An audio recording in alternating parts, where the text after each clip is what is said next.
tardes. Vamos a Buenas empezar. tardes. Buenas tardes. Vamos a empezar con las clases teóricas. Vamos a hablar sobre inmunodeficiencias primarias o errores innatos de la inmunidad. Como siempre les digo, es pues un abordaje inicial con conocimientos generales que se les va a transmitir. Este es el temario que vamos a ver durante estas horas. Eh, a mí en lo personal me gusta siempre empezar con las definiciones. Entonces, las inmunodeficiencias primarias o errores innatos de la inmunidad, así se denomina,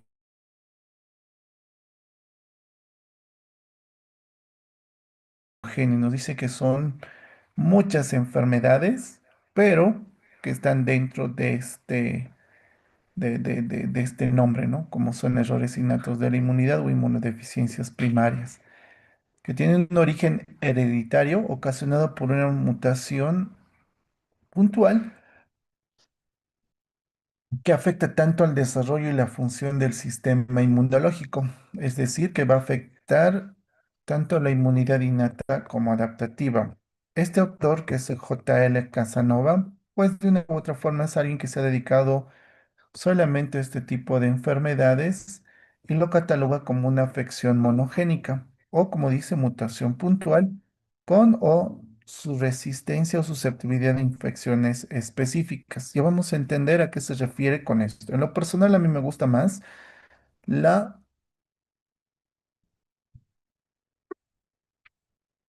definición, ¿sí?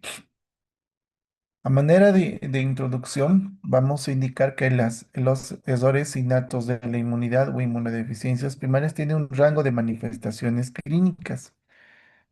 Es decir, de manera general siempre se asocia a infecciones graves. ¿A qué me refiero con infecciones graves? Es decir, que requieren hospitalización, que a veces llegan hasta incluso terapia intensiva, responden poco a antibióticos, etcétera, etcétera, que lo vamos a ir mencionando más adelante.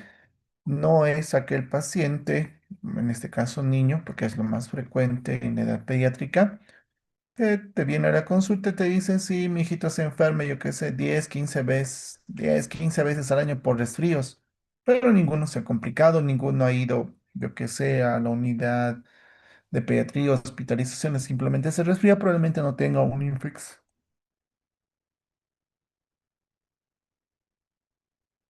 primaria, ¿sí? En cuanto a su rango de manifestaciones, pueden ir asociados a autoinmunidad, a veces pueden tener inmunodeficiencia primaria con, yo qué sé, susceptibilidad a hongos, ¿sí? No se puede defender frente a hongos y además tiene autoinmunidad, puede tener autoinflamación, pueden tener procesos alérgicos y procesos neoplásicos, ¿sí? Para clasificación del año 2022 existen 487 fenotipos. Ya para el 2024 no recuerdo, creo que era 520. Bueno, son más de 500 actualmente, ya bien establecidas con mutaciones puntuales y específicas, ¿sí? En cuanto a la clasificación, se clasifican de una forma más didáctica en 10 grupos. Acá nos falta un grupo.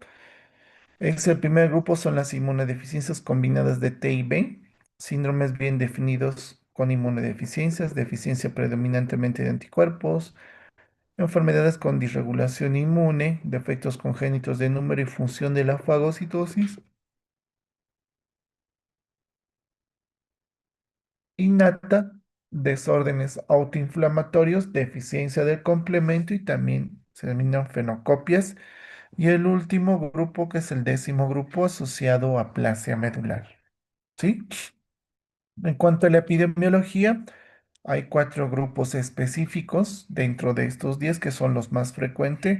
Más del 50% abarcan la deficiencia de anticuerpo, casi en un 20% síndromes bien definidos, casi en un 10%, 9% inmunodeficiencias combinadas de T y B, y un 9%, o casi un 10% también, defectos de la fagocitosis.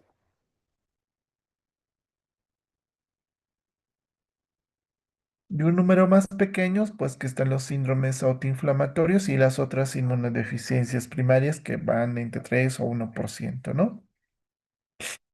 A nivel europeo, esto es sacado de un libro de español, nos dice que el 50% son defectos de anticuerpos, fagocitosis en un 25%, combinadas y otras inmunodeficiencias en 23% y un 2% del complemento. Si no, no hay mucha diferencia, pero ustedes han visto que la deficiencia de anticuerpos es la más frecuente dentro de estas, ¿sí?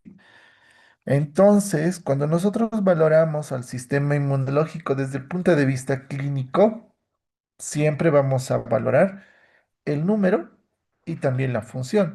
¿A qué se refiere con esto? Habitualmente, muchas veces valoramos solamente números.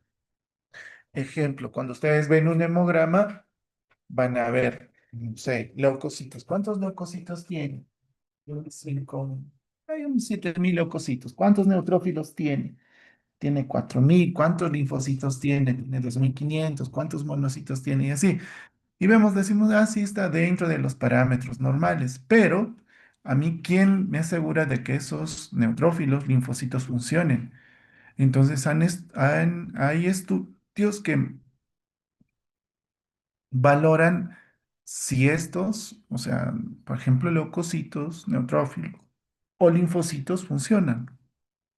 Por eso, desde el punto de vista clínico, siempre valoramos el número y la funcionalidad de estos, ¿sí? Un poco de historia, simplemente recalcarles que antes de la Segunda Guerra Mundial, la morbilidad y la mortalidad era muy alta en relación a infecciones, la desnutrición, la deshidratación. Había muy poco acceso a antibióticos, terapias de rehidratación efectiva,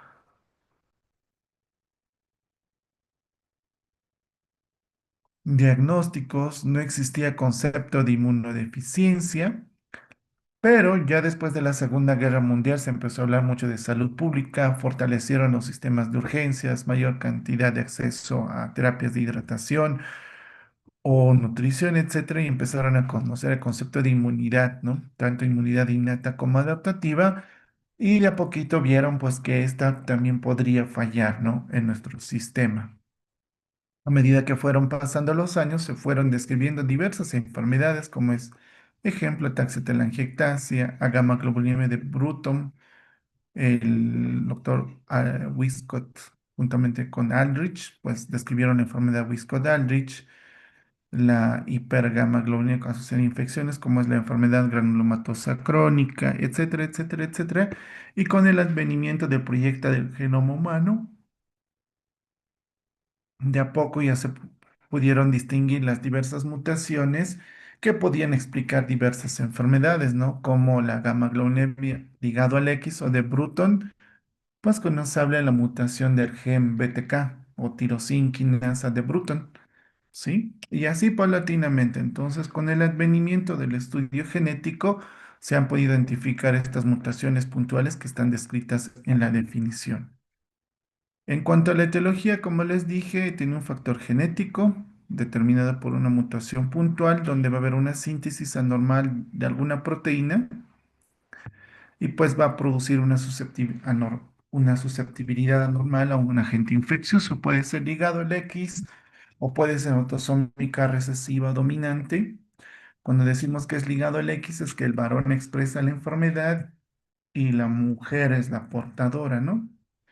El autosómico recesivo significa pues que los padres pueden a veces ser primos lejanos, pueden ser ahí por ahí, antes se casaban entre hermanos o entre primos, entonces esa consanguinidad pues podía producir algún tipo de mutación y esto afectará al sistema inmunológico, ¿no? Eso es en cuanto a la etiología. En cuanto a la edad de presentación, puede presentarse a cualquier edad, sin embargo, más del 50%, casi un 55%, se presenta en infancia, ¿sí? Y también se presenta en la edad adulta. La más frecuente es la inmunodeficiencia común variable, así se denomina, que es la más frecuente dentro de los adultos y pues abarca casi en un 87%.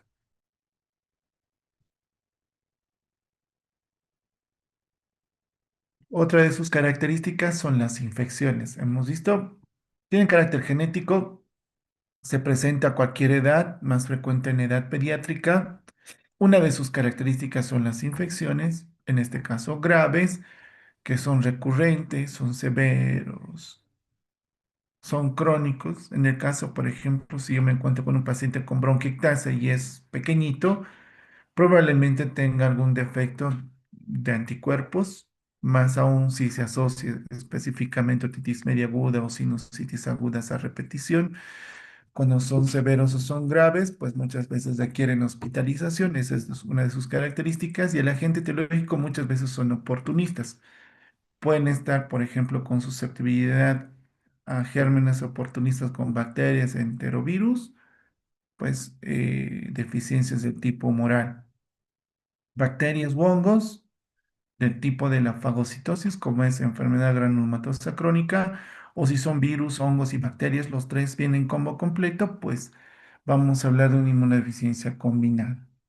Otra de sus características es que a veces, por más que les des antibióticos, probablemente tengan susceptibilidad a hongos y no mejoran, o tienen respuesta a agentes antimicrobianos, pero con poca mejoría y una vez que se suspende, vuelven a recaer o también el antecedente de reacciones adversas a vacunas, especialmente no, con aquellos agentes vivos atenuados. Por ejemplo, al momento de nacer, se les aplica la BCG, que es una vacuna atenuada, o sea que los gérmenes no están completamente muertos, si vale el término, por eso se dice atenuada. Y si no hay el sistema inmuno que va a dar una respuesta inmune adecuada, pues va a producir un proceso infeccioso porque no va a haber cómo defenderse. Esto puede aparecer en la enfermedad granulomatosa crónica o en los SCID, la inmunodeficiencia combinada severa o defectos del eje interferón gamma interleucina 12.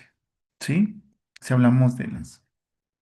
Otra de sus características es el patrón familiar. Hay que preguntar siempre el antecedente de muertes tempranas en infancia, o sea, antes de eso. Es el antecedente de niños que hayan fallecido a temprana edad, ya sean primos, sobrinos, tíos. ¿Sí? Peso, talla repercuten más aún si se encuentra con procesos infecciosos adecuados, es decir, pacientes que no crecen tanto en peso como en talla, o la ausencia de tejido linfoide, ¿no? Por ejemplo, ausencia de las amígdalas, en el caso de la gamma globulina de Bruton, por ejemplo, no van a tener amígdalas o ganglios linfáticos, o en el caso de una inmunodeficiencia combinada severa como es el SCID o D. George, no van a tener timo, ¿no? O pueden tener algunas características fenotípicas a nivel facial con implantación baja de las orejas, defectos cardíacos como es asociados al síndrome de George o facies tosca como es el síndrome de Hyper-IgE y así podemos ir desglosando, ¿no? Algunas características fenotípicas. Y como les había mencionado casi al inicio, pueden ir asociados a autoinmunidad, ya sea anemia hemolítica autoinmune, púrpura trombocitopénica inmune, lupus, anemia perniciosa, etcétera, etcétera, etcétera. Incluso artritis idiopática juvenil o artritis juvenil, como se denomina, o procesos neoplásicos como es el linfoma. ¿Sí? Pero hay algunas inmunodeficiencias, como les dije, que pueden tener infección o como no pueden tenerlo. Hay un grupo, si más no me equivoco, es el séptimo grupo, que son los síndromes autoinflamatorios, que a veces suelen tener fiebre, artritis, lesiones en la piel o tener problemas a nivel gastrointestinal como es enfermedad inflamatoria intestinal, pues y estas son catalogadas pues como síndromes autoinflamatorios. ¿Ok? Entonces, ya hemos visto que tienen susceptibilidad a procesos infecciosos que pueden ser graves. Hemos hablado que afecta al peso y la talla, pueden tener características fenotípicas especiales. Entonces, ¿cómo yo hago el diagnóstico? Primero la historia clínica, eso es bien importante, el preguntar, los antecedentes, reacciones a veces a vacunas, antecedentes familiares de consanguinidad, de reacciones adversas a vacunas, etcétera, etcétera, y la exploración física viendo ganglios linfáticos, viendo si tiene patas, plenomegalia, ver si tiene coloración de los pelos de un color diferente, las facies, etcétera, o afectación del peso, y ya también nos puede orientar a que pueden estar cursando con algún tipo de inmunodeficiencia. El lugar de origen es bien importante, por ejemplo, la colonia de los menonitas, pues como ustedes tienen conocimiento, estas colonias entre primos o hermanos se andan teniendo hijos y casándose, y por lo tanto muchas veces estos niños fallecen a temprana edad y pues dice, ah, sí ha fallecido, ah, porque era débil, no, probablemente estaba con algún proceso infeccioso, o perdón, alguna alteración en el sistema inmune y por un proceso infeccioso, pues llegan a fallecer, ¿no? El tipo de herencia que ya lo hemos visto previamente, ¿no? Las infecciones también, qué tipo de infección, órganos o tejidos afectados, la gravedad, la patogenicidad, la epidemiología de las infecciones, la recurrencia nos puede orientar a algún tipo de inmunodeficiencia primaria. En este cuadrito se resume cuáles son las características clínicas de acuerdo a los grupos que hemos mencionado. Si nosotros hablamos del grupo de la deficiencia de anticuerpos, que es más del 50%, pues sabemos que por fisiología nos han enseñado que los linfocitos B son los productores de anticuerpos. Entonces, si yo tengo afectados los linfocitos B, entonces no voy a tener anticuerpos o voy a tener alteraciones de anticuerpos.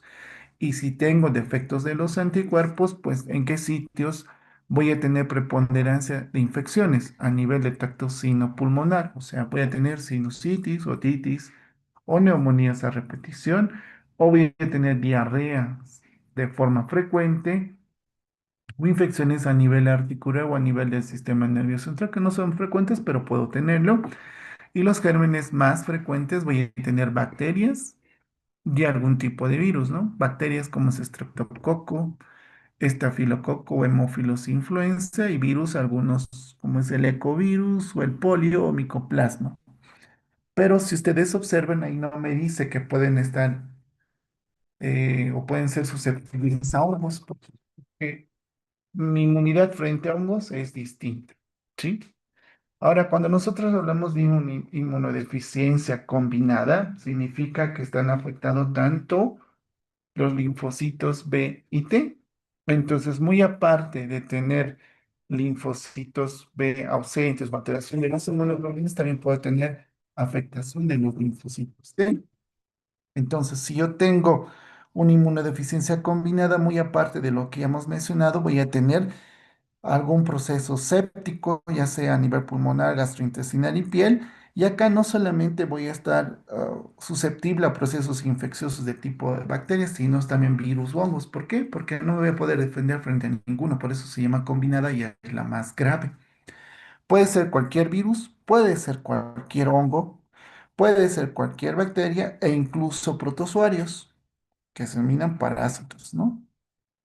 Ahora, puede que simplemente esté afectado la fagocitosis, que es otro de los grupos importantes que hemos mencionado dentro de la epidemiología.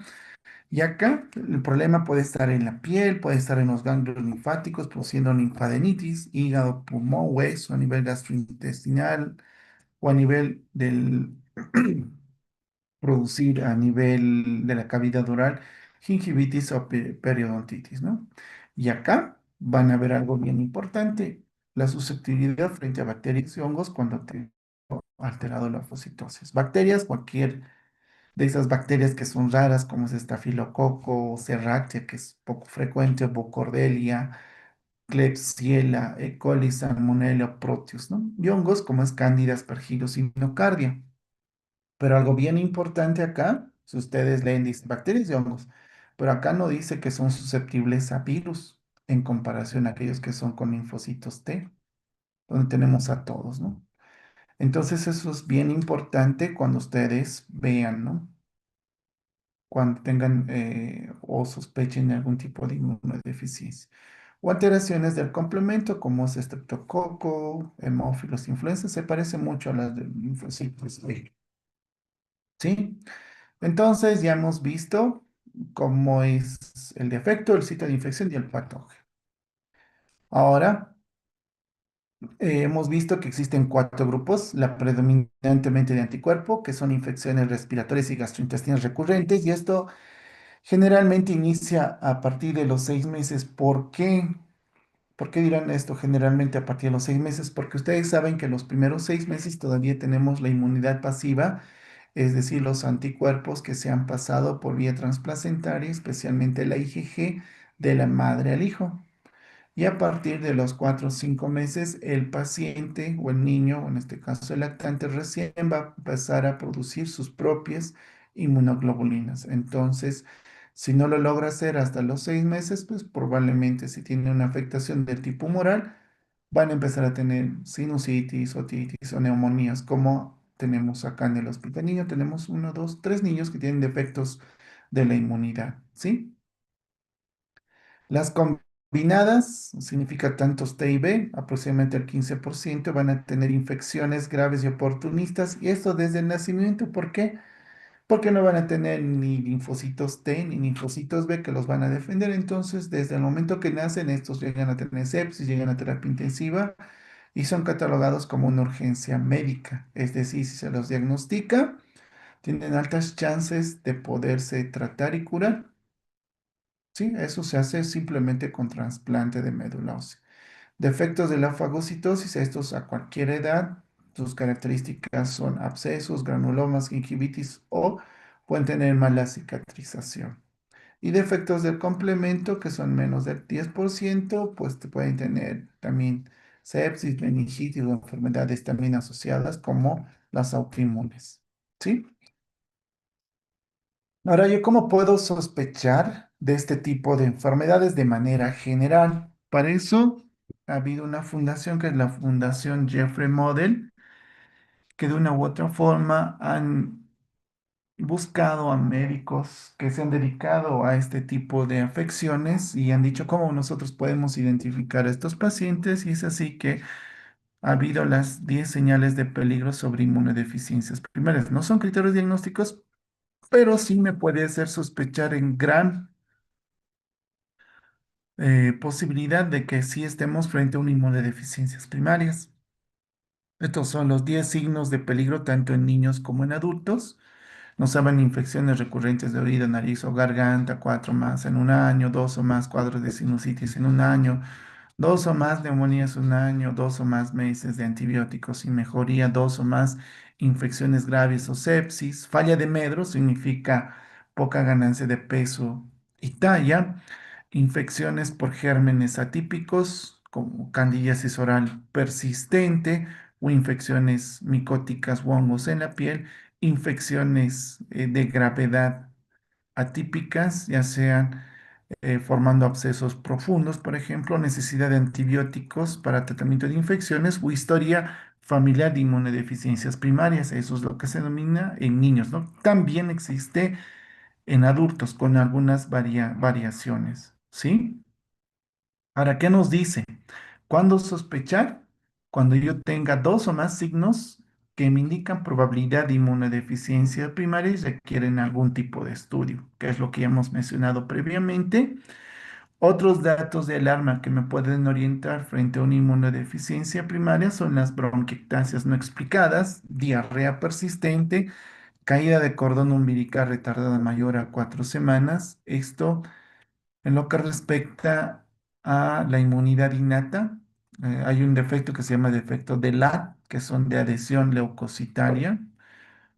Por alguna razón no pueden adherirse los neutrófilos al endotelio y por lo tanto pues no va a haber un proceso inflamatorio. Ustedes saben que el proceso inflamatorio es el inicio de la cicatrización. Entonces, si no hay un proceso inflamatorio, por los neutrófilos, pues no va a haber caída del cordón umbilical. ¿Por qué? Porque no va a poder entrar en etapa de momificación y luego cicatrización. Entonces, esto puede ser también una señal que nos puede orientar hacia algún tipo de inmunodeficiencia, la caída de cordón más de 4 semanas, ¿no? Pero también es bien importante los diagnósticos diferenciales, ¿no? Defectos anatómicos como son los cardíacos o estenosis uretral, o obstructivos como es la rinitis alérgica o el asma, o problemas en la piel como es el eczema, la dermatitis o quemaduras, o de origen metabólico como son las enfermedades o errores innatos del metabolismo, que es un grupo grande igual de enfermedades en la edad pediátrica que también está dentro de los diagnósticos diferenciales y cuerpos extraños, ¿no? Como son catéteres, válvulas cardíacas artificiales o sondas urinarias. Esto es básicamente en lo que respecta a pacientes que están en terapia intensiva, por ejemplo, que por alguna razón han ingresado y luego empiezan a tener infecciones graves, pero pues probablemente es por la presencia de estos catéteres, válvulas cardíacas, sondas urinarias, tubos endotraqueales, no sé, ¿qué más suelen tener invasión? Un catéter venoso central, un tubo endotraqueal o a veces tienen, ¿no? Un tubo de pleurostomía, etcétera, etcétera, que eso, pues, como están multiinvadidos, lo hacen fácilmente susceptible a procesos infecciosos, ¿no? Para cómo se diagnostican, ya hemos visto el antecedente familiar con la anamnesis, ver las características clínicas, el cuadro clínico, la identificación de gérmenes, algunos laboratorios que lo vamos a mencionar y el diagnóstico molecular, que eso es lo más importante para este tipo de inmunodeficiencias primarias. En- Desde el punto de vista de laboratorios y de la historia clínica, pues siempre tenemos etapas de evaluación, una primera, segunda, tercera etapa.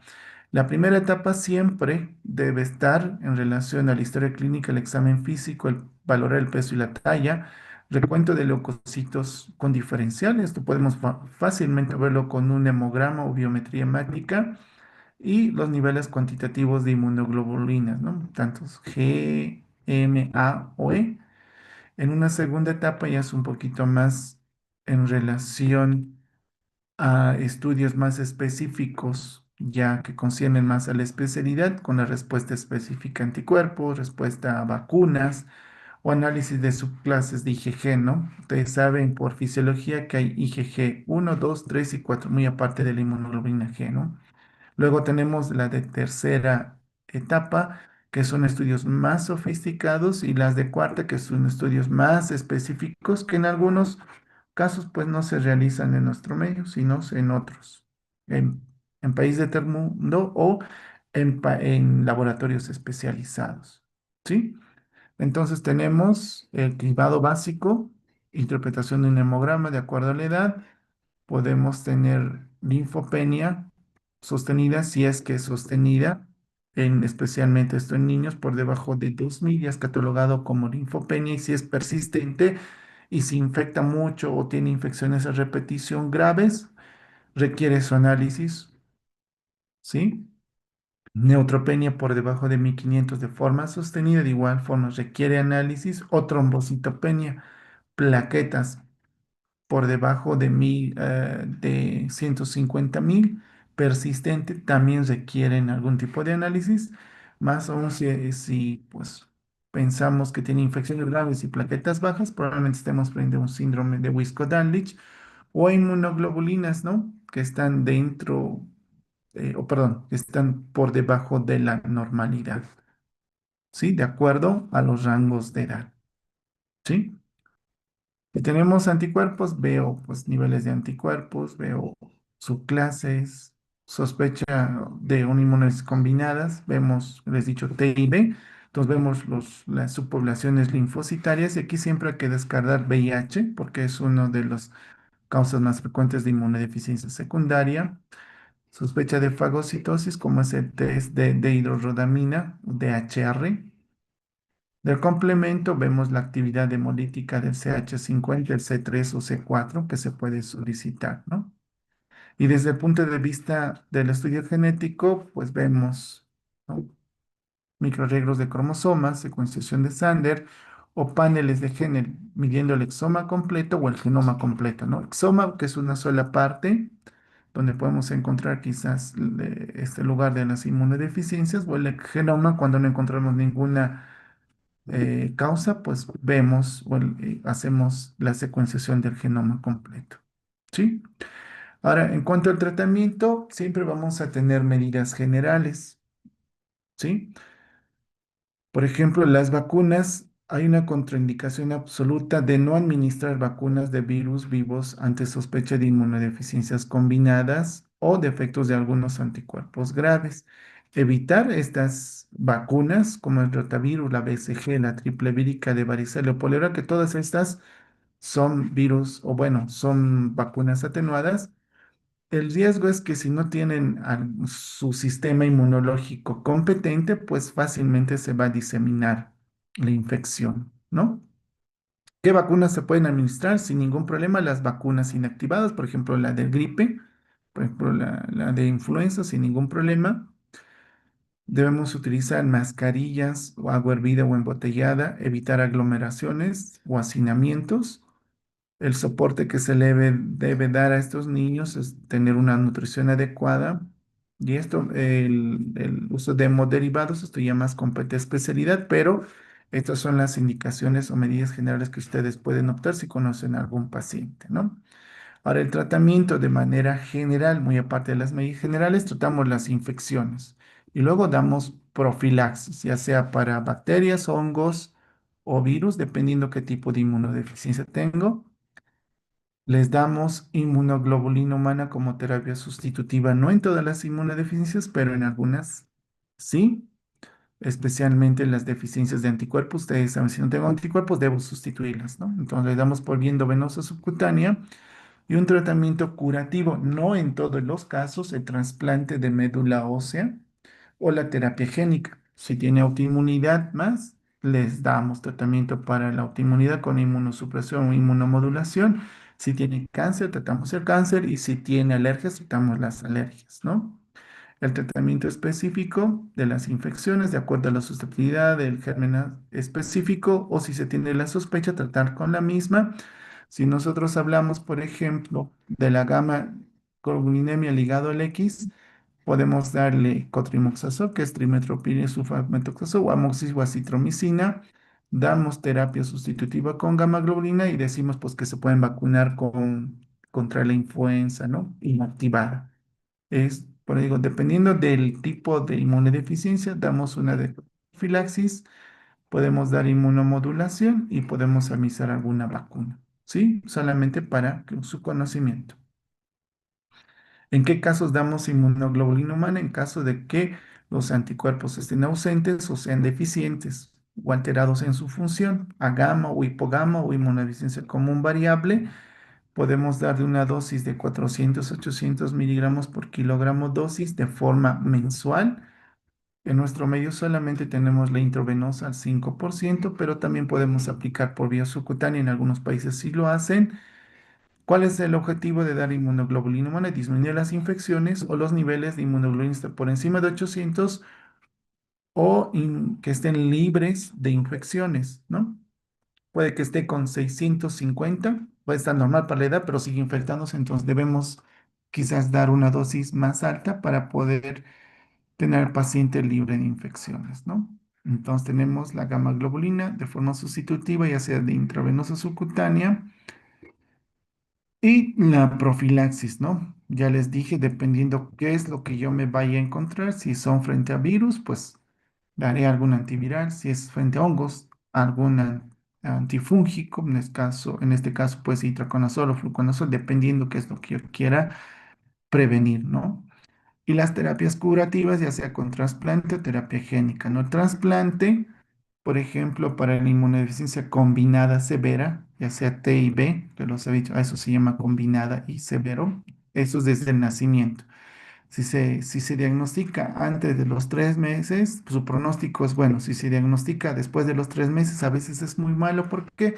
Porque ya tiene infecciones diseminadas, órganos afectados, a veces suelen tener infecciones a nivel del sistema nervioso central, se encuentran muy secuelados y pues a veces ese tipo de comorbilidades que tienen, pues muchas veces no son candidatos o simplemente ya a partir de los 3 meses fallecen. ¿Sí? Entonces, es lo ideal antes de los 3 meses, ¿no? La terapia génica, y en algunos casos, pues pueden ser también la terapia enzimática, como es el efecto de ADA, que es una enzima, ¿sí? Que nosotros le damos de forma sustitutiva y pues puede vivir muchos años, como cualquier, solamente dándole esa enzima que le falta, ¿sí? Ahora, ¿cuándo debo yo derivarlo a inmunología? si yo tengo sospecha, ¿no? Criterios clínicos, cuando hayan cumplido dos o más de los 10 signos de alarma que le hemos mencionado, si yo tengo bronquiectasias, por alguna razón bien capo, yo soy capo y digo, no, mire, tiene radiografía, se escucha así, se enferma mucho y me parece que tiene bronquiectasis, lo derivo al inmunólogo, ¿no? O reacción adversa a alguna vacuna, por ejemplo, BCG. Aplicamos la BCG que se aplica por vía intradérmica en el bracito y en vez de producir solamente un abscesito, quizás le produzco una neumonía y, perdón, en este caso, una tuberculosis diseminada vía pulmonar, o se hace una BCGosis, ganglios linfáticos grandes a nivel de la BCG, a nivel axilar o a nivel cervical, entonces sí debo derivarlo. Si yo tengo linfopenia persistente menor a 2000 o 2500, en lactantes, si tengo neutropenia por debajo de 1500 o trombocitopenia persistente no explicada por debajo de 150.000, en el caso de la trombocitopenia o neutropenia por debajo de 1500, o si yo tengo hipogamaglobulinemia significativa paredad, por ejemplo, un IgG por debajo de 400, ¿no? Entonces yo debo derivarlo al inmunólogo previo, ¿sí? Entonces, no sé si tienen alguna pregunta o consulta hasta acá. Estas son algunas de las conclusiones. Si no tenemos ninguna consulta o pregunta, yo le voy a enviar a su compañera, a su representante, los artículos, ¿sí? Si no hay preguntas, nos estaríamos viendo hasta el día viernes a la misma hora que sería 1 de la tarde. ¿Ok? Que tengan buena tarde, pues, y buen resto de jornada. Gracias, doctor. Buenas tardes. Hasta luego, que les vaya bien.